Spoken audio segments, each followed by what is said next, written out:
Make sure you like the video right now, guys. If you like the video, I'll do a backflip off the Empire State Building. And yeah, guys, just take a look at this clip.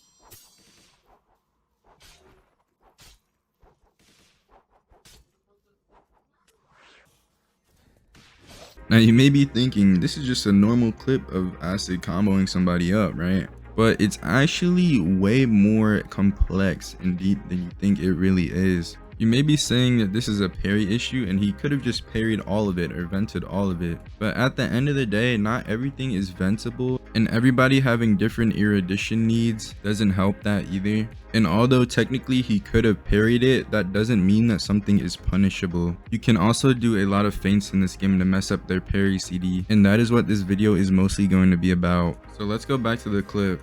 So first he forces a parry and a dodge and does Astral Wind. Now if you don't know, Astral Wind flings you up, so it's not even punishable to start with. So right here he whiffs an M1 on purpose to make him parry, and then he does a Radiant Kick and jumps away, so it's not punishable. Then his next combo starts with a jumping M1 into Rising. Then he Gale Lunges sideways so that he can't punish him, and then when he's stunned and has his parry window up, he does another aerial attack, which is free. It doesn't help that Rising is true off an M1 and Spectre is a free M1 either, or that you get stunned for confirmed combo, and then he just Gale Lunges him from like vertically in the heaven. And at this point I'm not even gonna ask how he champion world throwed him from across the map, but you should have an idea of what I'm trying to say here. The maging is insane in this game, so I don't know why they're trying to nerf Tranquil, but now that you see how Gale can be abused, let's go over the mantras that are straight up just unpunishable. So first we got Astral Wind. As I said before, it flings you up so you can't even punish off of it. It is also a range move and the fastest roll catcher in the game. Now we got Gale Lunge. As you can see by Acid, he does it where the hitbox is out of range, so you don't even have to risk doing it.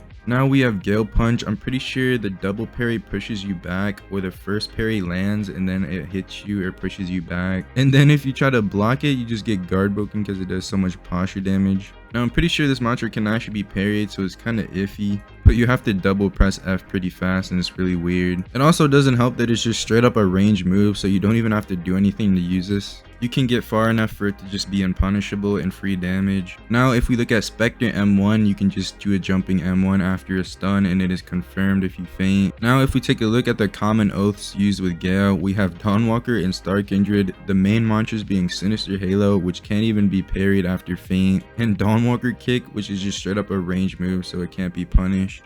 So far the only incentive to get close with Gale would be if you want to disadvantage yourself to land an M1 through parry trading and then just use Rising. Other than that, there's literally zero incentive to parry trade with Gale. Now there's ice playstyles that you can also run around with and get away with. You can spam stuff like Ice Fissure and then heal up with Iceberg. There's true combos with ice that just are straight up unparryable. Deepwoken is becoming so ranged and magey that there's even a new term called Silent Heart Mage. A Silent Heart Mage is basically just a Silent Heart who ankle cutters out of range, only does aerial attacks, only does running attacks, and then Manikadi is out of range. Now I guess Manikadi is punishable, but it also can be free damage at its range on top of that. And it doesn't help that half the time this thing just straight up goes through your roll. You can also run bombs on Silent Heart and damn near become a whole entire attunement. There's some people in the game that are so carried by Silent Heart that you might as well remove the extra health, the extra posture, and the mantra canceling because it's already like an attunement in itself. And it already has Dark Ages on top of that. You can also run weapons with pretty cheesy range crits and all types of stuff with this thing. Silent Heart damn near has like 6 to 7 mantras, but they're just not labeled as a mantra. I never really got the whole argument of Silent Heart doesn't have mix-ups because every time I'm fighting a top Silent Heart, it just feels like they're always away from me and doing the most mix-ups I've ever seen in my entire life. Am I just tripping? Let me know if this has happened to you. On the topic of ice, watch this fight with no-go. Now this is going to be a trigger warning. You might have a vein pop out of your head and you might die.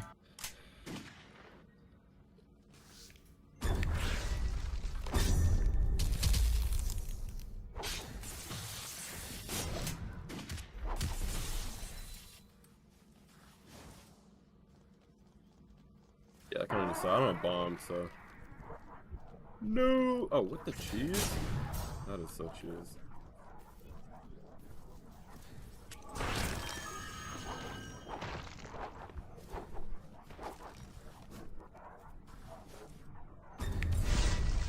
That goes for Tranquil. Did I not know that?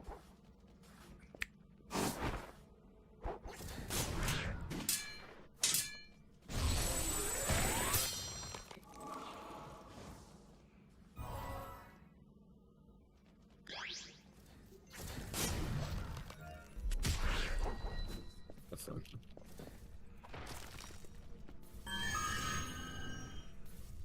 Honestly, I can't really do much off that though. I can't even blade.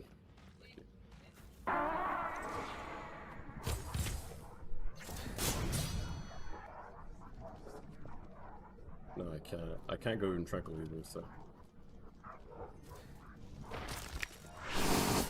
Oh, that's bad. The mic insta-cast. So.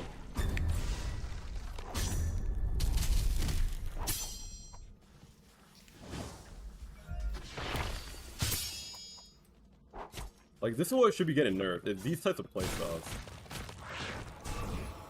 But, like, Elliot can't do anything against it. It's really annoying trying to do anything. Because there's one bug where it just goes to Tranquil.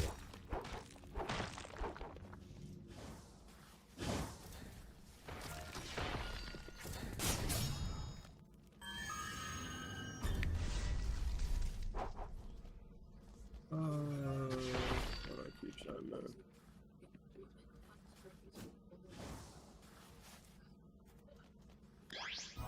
I'm out of Easter while they are probably almost full.